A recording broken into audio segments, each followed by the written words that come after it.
कि जनपद प्रयागराज में गंगा एक्सप्रेसवे के किनारे तहसील सोराव अंतर्गत ग्राम पंचायत माधोपुर, मलाक चतुरी, जूड़ापुर दादू, बारी, सराय लाल खातून उर्फ शिवगढ़ की ग्राम पंचायतों में यूपीडा के द्वारा ग्रीन फील्ड औद्योगिक गलियारा के विकास के लिए भूमि के अधिग्रहण की प्रक्रिया गतिमान है और अधिग्रहण की प्रक्रिया में तरह तरह की विसंगतियों के कारण जिसमें किसानों की समस्याओं का समाधान नहीं हो पा रहा है, उनके सर्किल रेट में विसंगतियां हैं, रकबा, नाम त्रुटि, मुआवजा, वरासत के मामले, खातेदारों और दावे आपत्तियों का निस्तारण समय से नहीं किया जा रहा है, जिसके कारण लगातार किसान आंदोलन कर रहा है।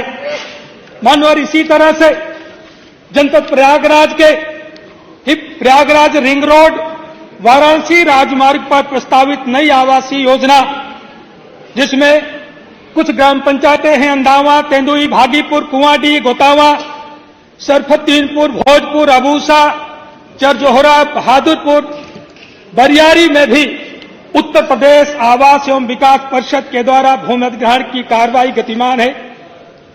वह जनपद प्रयागराज का एग्रीकल्चरल पॉइंट ऑफ व्यू से बहुत ही फर्टाइल जोन है और उन किसानों के पास जीवन जीने के लिए और कोई जरिया नहीं है।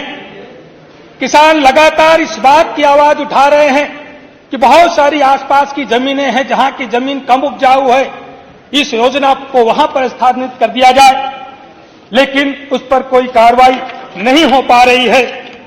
मान्यवर, हम सब लोग जानते हैं कि किसान वह कौम है, किसान वह समाज है जो जेठ की दोपहरी में धरती का सीना फाड़ करके पूरी दुनिया का पेट भरने का काम करता है। किसान वह समाज है जो पूस की रात में खेतों की सिंचाई करके पूरी दुनिया का पेट भरने का काम करता है। किसान ठंड में ठिठुरता है, किसान वर्षा में भीगता है, किसान गर्मी में तपता है, लेकिन इसके बावजूद भी किसानों के बच्चे अच्छे स्कूलों में नहीं पढ़ पाते, किसानों के बच्चों का इलाज अच्छे अस्पतालों में नहीं हो पाता, किसानों के बुजुर्गों की दवाई अच्छे अस्पताल में नहीं हो पाती। मानवर, विसंगतियां बहुत सारी हैं। किसान जो 4 महीने फसल को लगाता है और 4 महीने में वो कोई फसल तैयार करता है, उसको उचित कीमत नहीं मिल पाती, वर्षों से बदहाली भरा जीवन जीने को मजबूर है।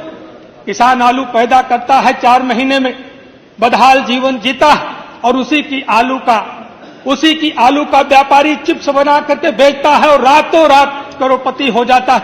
ये हमारी संवेदनाएं, हमारी नीतियां उसको खुशहाली के पद पर नहीं ला पाती। मानवर, मैं आपके माध्यम से मैं कहना चाहता हूं कि जमीन किसान का कमाऊ बेटा है, केवल संपत्ति नहीं है। किसान का सबसे सगा अगर कोई है तो वह जमीन है। हर कोई साथ छोड़ देता है, लेकिन किसान की जमीन कभी किसान का साथ नहीं छोड़ती। सरकार किसान की संपत्ति नहीं छीन रही, या कहें यूपीडा किसान की संपत्ति नहीं ले रही, किसान का कमाऊ बेटा लेने का काम कर रही है। इसलिए मैं आपके माध्यम से मैं कहना चाह रहा हूं कि भारत सरकार के द्वारा जो भूमि अधिग्रहण का कानून, पुनर्वास और पुनर्व्यवस्थापन में उचित प्रतिकर और पारदर्शिता का अधिकार जो अधिनियम बना जो 2013 में, उसकी जो मूल भावना का लाभ किसानों को जो मिलना चाहिए वह किसानों को नहीं मिल पा रहा है। मानवर, अधिग्रहण का कानून इसलिए पहले बना था कि पहले होता क्या था कि सरकार बड़े बड़े जमींदारों की जमीन को लेने के लिए और गरीब के कल्याण की योजनाओं को लाने के लिए, गरीब कल्याणकारी योजनाओं के लिए बड़े जमींदारों की जमीन लेने के लिए अधिग्रहण करने का काम करती थी। लेकिन आज की परिस्थितियां बदल गई। आज अधिग्रहण इसलिए नहीं किया जा रहा कि बड़े आदमी की जमीन लेकर के गरीबों के कल्याण के लिए दिया जा रहा, बल्कि आज की परिस्थितियों में गरीब किसानों की जमीन को बड़े बड़े पूंजीपतियों और कंपनियों को, कारपोरेट को देने की व्यवस्था की जा रही। मानवर, इसलिए ये परिस्थितियां बदल गई। पहले हम सब लोग जानते हैं कि मानवर, right of property fundamental right था अंडर सेक्शन 90। आज की परिस्थितियां बदली हैं। अमेंडमेंट हुआ, 44वां संशोधन हुआ संविधान में, और उस फंडामेंटल राइट को तब्दील कर दिया गया कॉन्स्टिट्यूशनल राइट में, जो आर्टिकल 300A के रूप में जिसकी व्याख्या देने का कार्य किया गया। माननीय, उस 44वें संशोधन के बाद जब कॉन्स्टिट्यूशनल राइट हो गया और उसके बाद जो संपत्तियों का अधिग्रहण किया जा रहा है, तो उसमें माननीय 308 में उसकी गाइडलाइन बनाई गई, जिसमें 7 पैरा दर्शाए गए हैं, 7 पैरा की गाइडलाइन बनाई गई है। उसमें जब हम देखते हैं कि किसानों के हित के लिए जो पैरा है, प्रायः जिलाधिकारी और जो कॉर्पोरेट है, ये मिली भगत करके किसानों को कम से कम मुआवजे पर कैसे निपटाया जा सके, कम से कम कीमत दे करके उनकी जमीनें कैसे लिया जा सके, उसका दुरुपयोग करने का काम करते हैं। माननीय, उस गाइडलाइन का जो ड्यू प्रोसेस है, सबसे जो इंपॉर्टेंट पैरा है कि आपको जस्टिफाई करना है पब्लिक पर्पस के लिए। जो जमीन ली जा रही है माननीय, वो जमीन उद्योगपति को देने के लिए ली जा रही, कॉर्पोरेट को देने के लिए ली जा रही, उसको हम कैसे पब्लिक पर्पज के लिए ली जा रही, इसको जस्टिफाई कैसे करते हैं?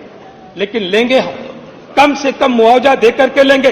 और दूसरी चीज, माननीय सुप्रीम कोर्ट ने भी बहुत बार कई फैसले इस पर दिए हैं कि अधिग्रहण फेयर होना चाहिए, जस्ट होना चाहिए और रीजनेबल होना चाहिए। लेकिन भूमि अधिग्रहण प्रायः ना फेयर हो पा रहा है, ना जस्ट हो रहा है, ना रीजनेबल हो रहा है। माननीय, इसलिए कई बार सुप्रीम कोर्ट ने कहा कि फेयर एंड एडिक्वेट कंपेंसेशन के बगैर आप किसी की भी संपत्ति, किसी भी किसान की जमीन आप नहीं ले सकते हैं। लेकिन माननीय, मैं आपके माध्यम से मैं कहना चाहता हूं कि बहुत सारा मामला हमारे उत्तर प्रदेश में सबसे ज्यादा विवाद के मामले नोएडा में आए। नोएडा में किसानों ने लंबे समय तक बड़ी लड़ाई लड़ने का कार्य किया और उस लड़ाई कोर्ट तक गई। कोर्ट ने भी कई बार अलग अलग फैसले दिए हैं। माननीय, हम सब लोगों ने एक घटना को देखा कि सहारा सिटी ने 265 रुपए प्रति स्क्वायर यार्ड की दर से जमीन का अधिग्रहण किया। और उसके बाद जो हमारा एक्ट का जो पैरा कहता है कि 5 वर्ष में जिस यूज के लिए आपने लैंड को एक्वायर किया है, वो इंफ्रास्ट्रक्चर आप डेवलप कर दो। वो इंफ्रास्ट्रक्चर डेवलप नहीं किया गया और उसी जमीन को जो 265 रुपए स्क्वायर यार्ड में खरीदी गई थी किसानों की जमीन, सहारा सिटी ने उसको 7,000 प्रति वर्ग यार्ड की दर से उसको बेचने का काम किया। डॉक्टर साहब संक्षेप में बहुत कम समय, अभी और बोलेंगे आपके यहाँ बहुत कम समय में कोई और बोलने वाले शायद नहीं है। नहीं, आपके यहाँ प्रभु नारायण जी बोलेंगे अभी। और मानवर इसी तरह का प्रकरण नोएडा में और भी है। अब आप 8 मिनट बोल चुके हैं, तो 2 मिनट। नोएडा के और इसी तरह के प्रकरण हैं। रात को गांव का किसान सोता था कि मैं गांव में सो रहा हूं, और सुबह को जब उठता था तो पता चलता था कि मैं तो शहर में हो गया हूं। केवल इसलिए कि जो हमारा लैंड एक्विजिशन एक्ट जो कहता है कि ग्राम पंचायतों की जमीन पर आपको जो वहां का सर्किल रेट है या जो बाजारू दर है उसका 4 गुना देंगे और शहर की जमीन को हम 2 गुना देंगे, तो किसान को कम मुआवजा देना पड़े, कम पैसे में उस जमीन को एक्वायर कर ले। इसलिए रात को किसान सोता था गांव में और सुबह उठता था तो शहर में अपने आप को पाता था। इस तरीके की भी घटनाएं हुई हैं। और सरकार ने वादा किया था माननीय कि जिनकी पूरी जमीनें चली जा रही हैं हम 10% उनको प्लाट देंगे। किसानों को प्लाट नहीं मिला और किसानों ने जब इसके लिए आंदोलन किया तो किसानों को भी जेल भेजने का काम। ये विषय पर बोले अपना विषय पर। बस अंतिम बात में कहते हुए कि माननीय, भूमि अधिग्रहण में सोलेटियम राशि का माननीय मुलम्मा लगाना, पढ़े लिखे विधायक है माननीय, इतना योग्य। अरे आप कम से कम एक बात नहीं डॉक्टर साहब, आप ग्राहता पर बोलिए। आप ग्रीनफील्ड औद्योगिक गलियारी पर बोलना है, आप नोएडा पर मत बोलिए। चलिए हम 10 मिनट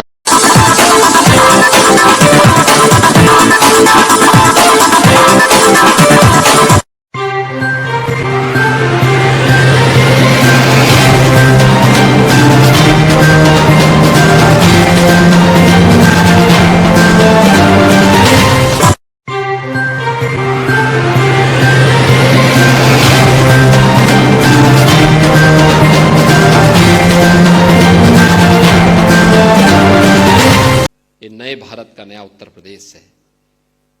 यहां पर सुरक्षा भी है, संस्कृति भी है और समृद्धि भी है। जहां संस्कृति है वहीं समृद्धि है।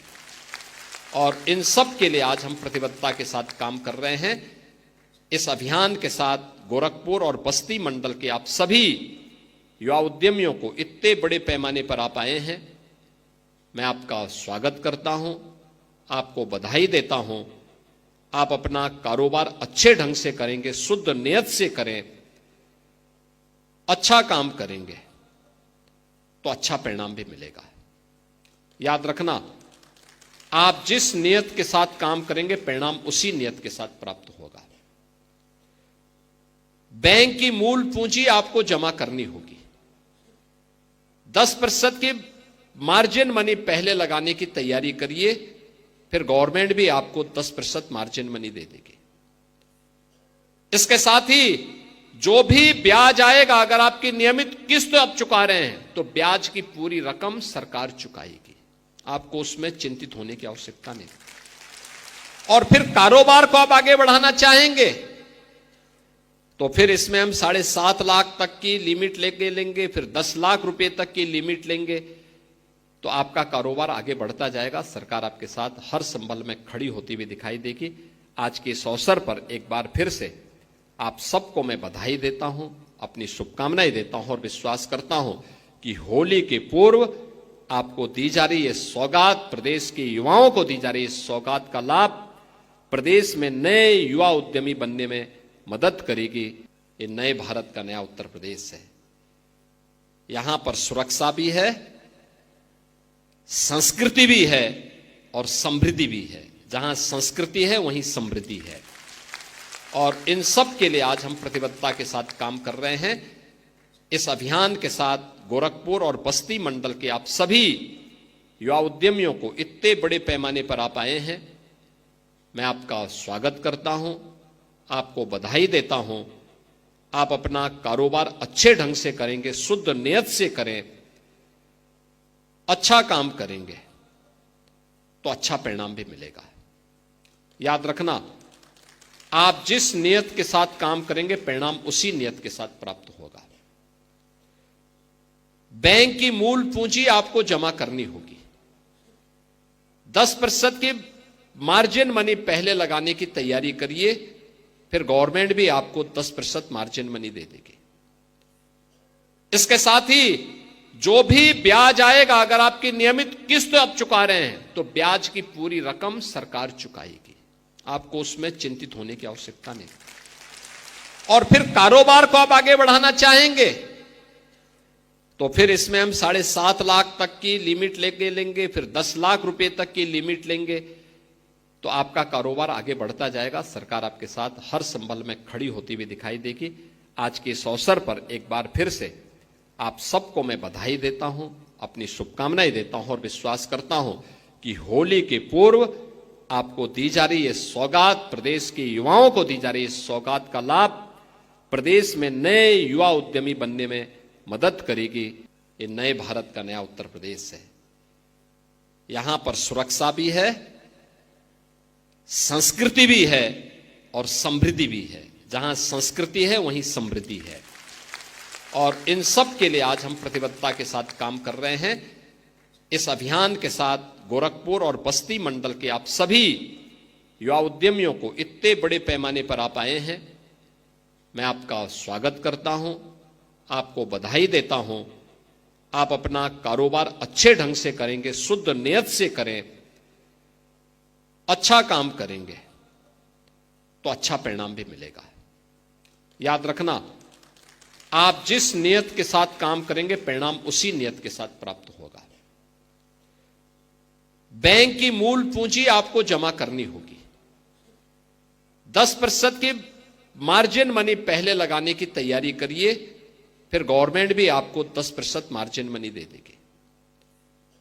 इसके साथ ही जो भी ब्याज आएगा, अगर आपकी नियमित किस्त आप चुका रहे हैं तो ब्याज की पूरी रकम सरकार चुकाएगी। आपको उसमें चिंतित होने की आवश्यकता नहीं। और फिर कारोबार को आप आगे बढ़ाना चाहेंगे तो फिर इसमें हम 7.5 लाख तक की लिमिट लेके लेंगे, फिर 10 लाख रुपए तक की लिमिट लेंगे तो आपका कारोबार आगे बढ़ता जाएगा। सरकार आपके साथ हर संबल में खड़ी होती हुई दिखाई देगी। आज के इस अवसर पर एक बार फिर से आप सबको मैं बधाई देता हूं, अपनी शुभकामनाएं देता हूं और विश्वास करता हूं कि होली के पूर्व आपको दी जा रही ये सौगात, प्रदेश के युवाओं को दी जा रही इस सौगात का लाभ प्रदेश में नए युवा उद्यमी बनने में मदद करेगी।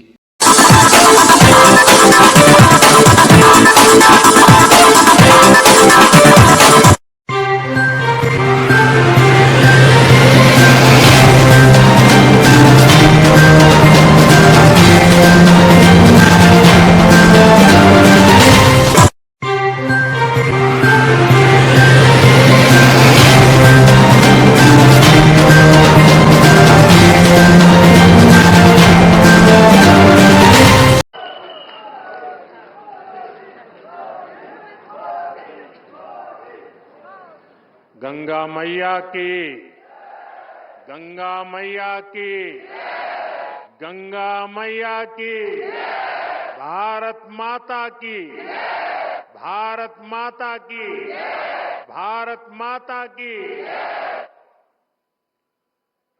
उत्तराखंड का म्यारा प्यारा भाई बहनों,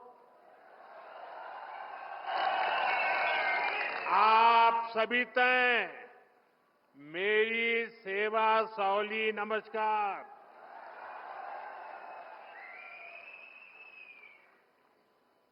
यहां के ऊर्जावान मुख्यमंत्री मेरे छोटे भाई पुष्कर सिंह धामी जी, केंद्रीय मंत्री श्री अजय टम्टा जी, राज्य के मंत्री सतपाल महाराज जी, संसद में मेरे साथी और भारतीय जनता पार्टी के प्रदेश अध्यक्ष महेंद्र भट्ट जी, संसद में मेरे साथी माला राज्य लक्ष्मी जी,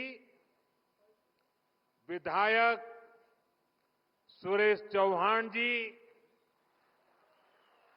सभी गणमान्य लोग, भाइयों और बहनों, सबसे पहले मैं माणा गांव में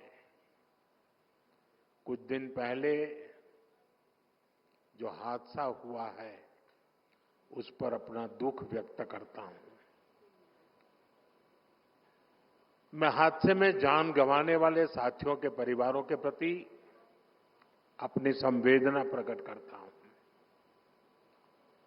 संकट की घड़ी में देश के लोगों ने जो एकजुटता दिखाई है उससे पीड़ित परिवारों को बहुत हौसला मिला है। साथियों, उत्तराखंड की ये भूमि, हमारी ये देवभूमि आध्यात्मिक ऊर्जा से ओतप्रोत है। 4 धाम और अनंत तीर्थों का आशीर्वाद, जीवनदायिनी मां गंगा का ये शीतकालीन गद्दी स्थल आज एक बार फिर यहां आकर आप सब अपने परिवारजनों से मिलकर मैं धन्य हो गया हूं।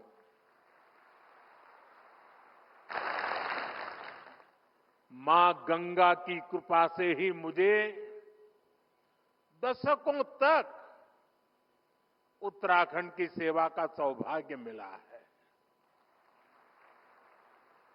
मैं मानता हूं उन्हीं के आशीर्वाद से मैं काशी तक पहुंचा और अब सांसद के रूप में काशी की सेवा कर रहा हूं। और इसलिए मैंने काशी में कहा भी था, मुझे मां गंगा ने बुलाया है। और कुछ महीने पहले मुझे ये भी अनुभूति हुई कि जैसे मां गंगा ने मुझे अब गोद ले लिया है, ये मां गंगा की ही दुलार है। अपने इस बच्चे के प्रति उनका स्नेह है कि आज मैं उनके मायके मुखवा गांव आया हूं।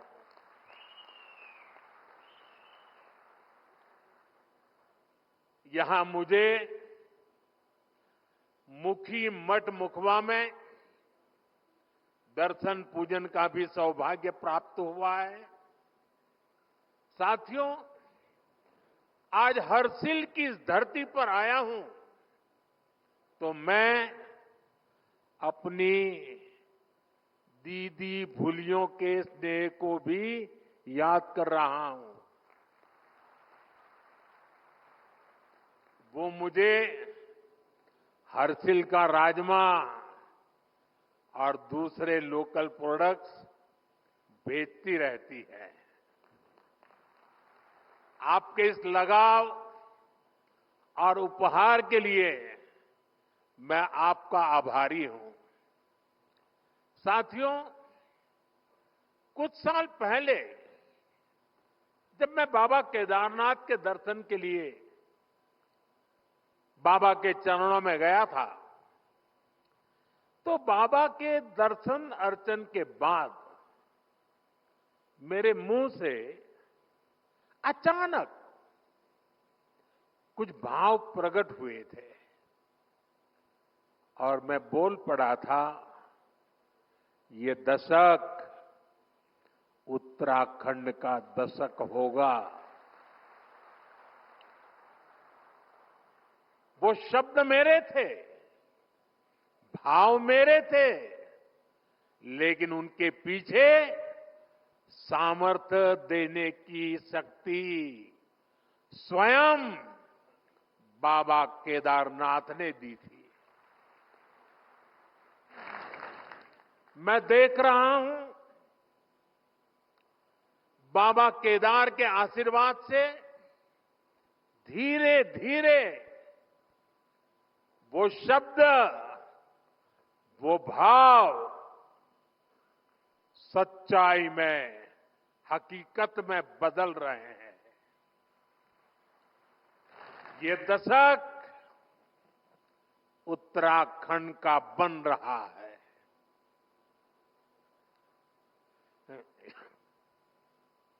यहां उत्तराखंड की प्रगति के लिए नए नए रास्ते खुल रहे हैं। जिन आकांक्षाओं को लेकर उत्तराखंड का जन्म हुआ था, उत्तराखंड के विकास के लिए जो संकल्प हमने लिए थे, नीत नई सफलताओं और नए लक्ष्यों की ओर बढ़ते हुए वो संकल्प आज पूरे हो रहे हैं। इसी दिशा में शीतकालीन पर्यटन एक और बड़ा महत्वपूर्ण बड़ा कदम है। इसके माध्यम से उत्तराखंड के आर्थिक सामर्थ्य को साकार करने में बहुत बड़ी मदद मिलेगी। मैं इस अभिनव प्रयास के लिए धामी जी को, उत्तराखंड सरकार को बहुत बहुत बधाई देता हूं और उत्तराखंड की प्रगति के लिए कामना करता हूं। साथियों, अपने टूरिज्म सेक्टर को डाइवर्सिफाई करना, 12 मासी बनाना, 365 दिन,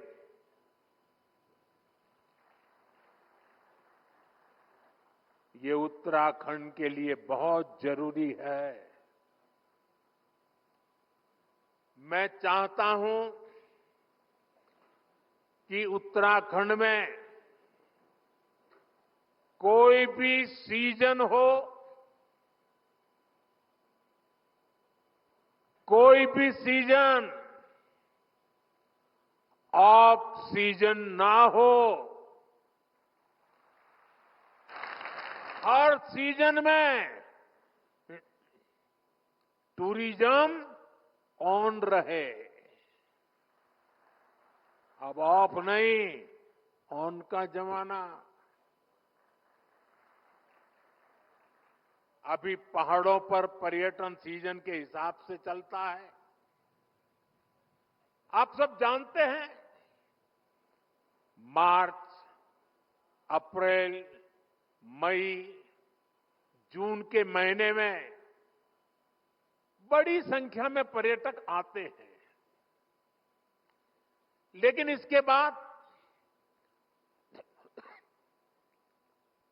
उनकी गिनती बहुत कम हो जाती है। सर्दियों में अधिकतर होटल्स, रिसोर्ट्स और होम स्टे खाली पड़े रहते हैं। ये असंतुलन उत्तराखंड में साल के एक बड़े हिस्से में आर्थिक सुस्ती ला देता है। इससे पर्यावरण के लिए भी चुनौती पैदा होती है। साथियों, सच्चाई ये है कि अगर देश विदेश के लोग सर्दियों के मौसम में यहां आए तो उन्हें सच्चे अर्थ में देवभूमि की आभा का वास्तविक परिचय मिलेगा। विंटर टूरिज्म में यहां लोगों को ट्रैकिंग, स्कीइंग जैसी एक्टिविटीज का रोमांच सचमुच में रोमांचित कर देगा।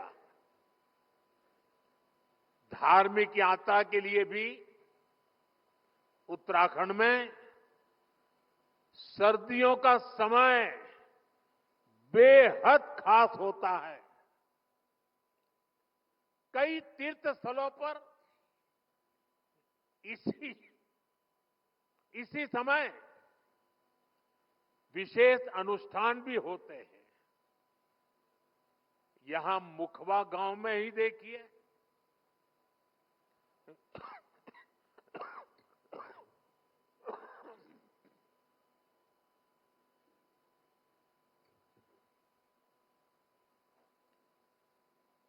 यहां जो धार्मिक अनुष्ठान किया जाता है वो हमारी प्राचीन और अद्भुत परंपरा का हिस्सा है। इसलिए उत्तराखंड सरकार का 12 मासी पर्यटन का विजन, 365 दिन के पर्यटन का विजन लोगों को दिव्य अनुभूतियों से जुड़ने का अवसर देगा। इससे यहां साल भर उपलब्ध रहने वाले रोजगार के अवसर विकसित होंगे। इसका बड़ा फायदा उत्तराखंड के स्थानीय लोगों को होगा, यहां के युवाओं को होगा। साथियों, उत्तराखंड को विकसित राज्य बनाने के लिए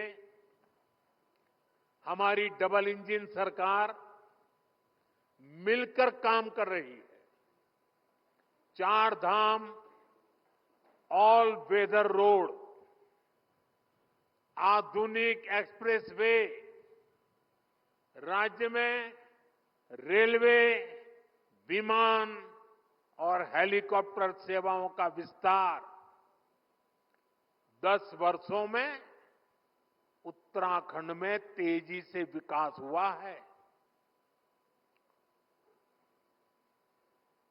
अभी कल ही उत्तराखंड के लिए केंद्र सरकार ने बहुत बड़े निर्णय लिए हैं। कल केंद्रीय कैबिनेट ने केदारनाथ रोपवे प्रोजेक्ट और हेमकुंड रोपवे प्रोजेक्ट को मंजूरी दे दी है। केदारनाथ रोपवे बनने के बाद जो यात्रा 8 से 9 घंटे में पूरी होती है, अब उसे लगभग 30 मिनट में पूरा किया जाएगा। इससे बुजुर्गों, बच्चों, महिलाओं के लिए केदारनाथ यात्रा और सुगम हो जाएगी। इन रोपवे प्रोजेक्ट पर हजारों करोड़ रुपए खर्च किए जाएंगे। मैं उत्तराखंड समेत पूरे देश को इन प्रोजेक्ट्स की बधाई देता हूं। साथियों, आज पहाड़ों पर eco log huts, convention centre, helipad infrastructure पर फोकस भी किया जा रहा है।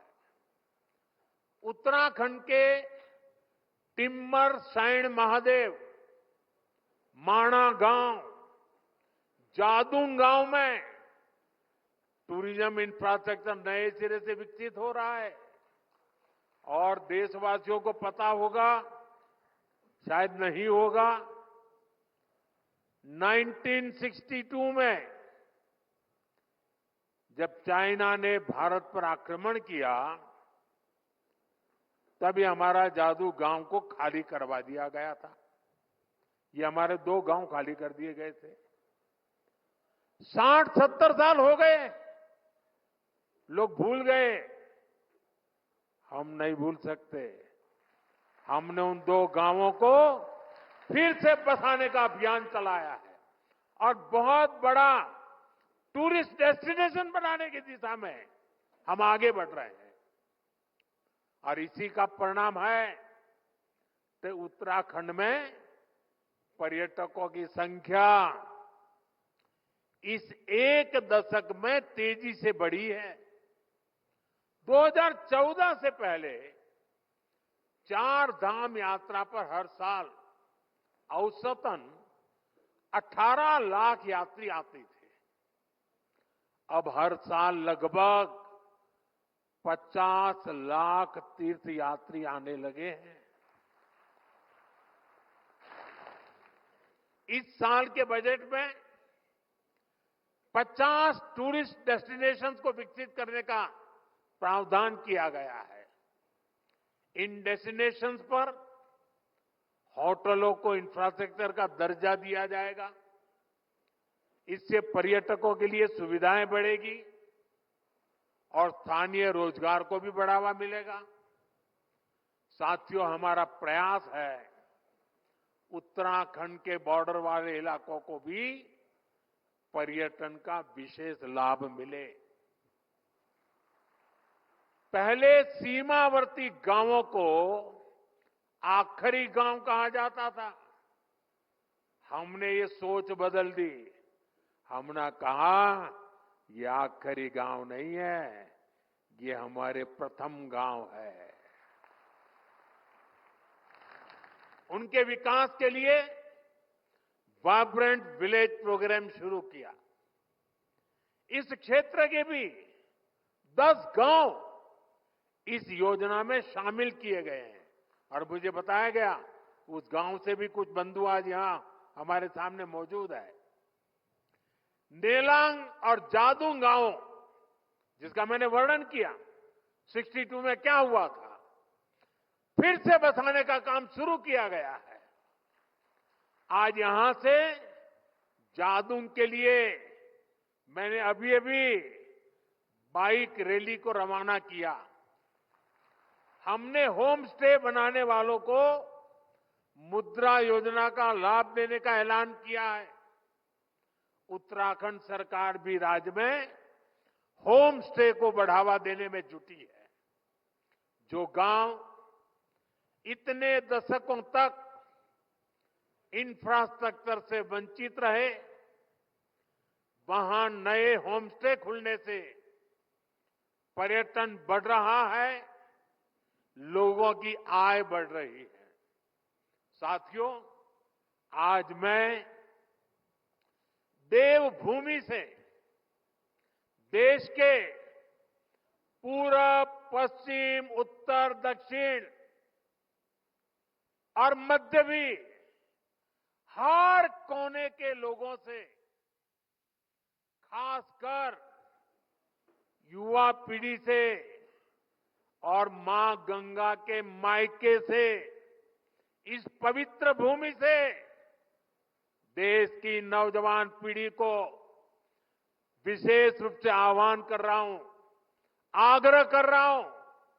साथियों, सर्दियों में देश के बड़े हिस्से में जब कोहरा होता है, सूर्यदेव के दर्शन नहीं होते, तब पहाड़ों पर धूप का आनंद मिल रहा होता है।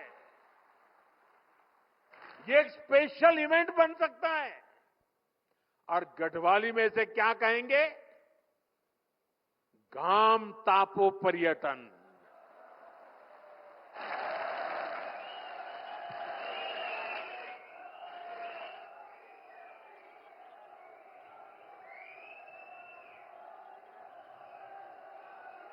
सही है ना? घाम तापो पर्यटन। इसके लिए देश के कोने कोने से लोग उत्तराखंड जरूर आए। खासकर हमारे कॉरपोरेट वर्ल्ड के साथी, वे विंटर टूरिज्म का हिस्सा बने। मीटिंग्स करनी हो, कॉन्फ्रेंसेस करनी हो, एग्जीबिशंस करने हो, तो विंटर का समय और देवभूमि, इससे होनहार कोई जगह नहीं हो सकती है। मैं कॉरपोरेट वर्ल्ड के बड़े महानुभावों से भी आग्रह करूंगा, वो अपने बड़े बड़े सेमिनार्स के लिए उत्तराखंड आए, माइस सेक्टर को एक्सप्लोर करें। यहां आकर लोग योग और आयुर्वेद के जरिए रिचार्ज और री एनर्जाइज भी हो सकते हैं। देश की यूनिवर्सिटी, प्राइवेट स्कूल्स और कॉलेज में मैं उन सब नौजवान साथियों से भी कहूंगा कि स्टूडेंट्स के विंटर ट्रिप के लिए आप उत्तराखंड को पसंद कीजिए। साथियों, हमारे यहां हजारों करोड़ की इकोनॉमी, वेडिंग इकोनॉमी है। शादियों में हजारों करोड़ रुपए का खर्च होता है, बहुत बड़ी इकोनॉमी है। आपको याद होगा, मैंने देश के लोगों से आग्रह किया था, वेड इन इंडिया, हिंदुस्तान में शादी करो। आजकल लोग दुनिया के देशों में चले जाते हैं। यहां क्या कमी है भाई? पैसे यहां खर्च करो ना। और उत्तराखंड से बढ़िया क्या हो सकता है? मैं चाहूंगा कि सर्दियों में डेस्टिनेशन वेडिंग के लिए भी उत्तराखंड को देशवासी प्राथमिकता दें। इसी तरह भारत की फिल्म इंडस्ट्री से भी मेरी अपेक्षाएं हैं। उत्तराखंड को मोस्ट फिल्म फ्रेंडली स्टेट का पुरस्कार मिला हुआ है। यहां तेजी के साथ आधुनिक सुविधाएं डेवलप हो रही है। इसलिए सर्दियों के दिनों में फिल्म की शूटिंग के लिए भी उत्तराखंड पूरे भारत का फेवरेट डेस्टिनेशन बन सकता है। साथियों, दुनिया के कई देशों में विंटर टूरिज्म काफी पॉपुलर है। उत्तराखंड में विंटर टूरिज्म को बढ़ावा देने के और इसके लिए हम ऐसे देशों से बहुत कुछ सीख सकते हैं। मैं चाहूंगा उत्तराखंड के टूरिज्म सेक्टर से जुड़े सभी स्टेक होल्डर्स, होटल और रिसोर्ट उन देशों की जरूर स्टडी करें। अभी मैं यहां एक छोटी सी प्रदर्शनी लगी है, उसको मैंने देखा, बहुत प्रभावित करने वाला मुझे लगा। जो कल्पना की गई है, जो लोकेशन तय किए गए हैं, जो आधुनिक रचनाएं खड़ी की जा रही है, एक एक लोकेशन का एक एक चित्र इतना प्रभावित करने वाला था, जैसे मन कर रहा था मेरी 50 साल पुरानी वो जिंदगी के दिन मैं फिर एक बार यहां आपके बीच आकर के बिताऊं और हर डेस्टिनेशन पे कभी जाने का मौका तलाशूं। इतने बढ़िया बन रहे। मैं उत्तराखंड सरकार से कहूंगा कि जो विदेशों से स्टडी हो और स्टडी से निकले एक्शनेबल पॉइंट्स पर सक्रिय रूप से काम करें। हमारी स्थानीय परंपराओं, म्यूजिक, डांस और कुजीन को बढ़ावा देना होगा। यहां कई हॉट स्प्रिंग्स हैं, सिर्फ बद्रीनाथ जी में ही ऐसा है नहीं है, और भी है। उन क्षेत्रों को वेलनेस स्पा के रूप में भी विकसित किया जा सकता है। शांत और बर्फीले क्षेत्रों में विंटर योगा रिट्रीट का आयोजन किया जा सकता है। मैं सभी बड़े बड़े साधु महात्माओं को, मठ मंदिर के मठाधिपतियों को, सभी योगाचार्यों को, उनसे भी आग्रह करूंगा कि वे साल में एक योगा कैंप अपने शिष्यों का विंटर में उत्तराखंड में लगाएं। विंटर सीजन के लिए स्पेशल वाइल्ड लाइफ सफारी का आकर्षण उत्तराखंड की विशेष पहचान बन सकता है।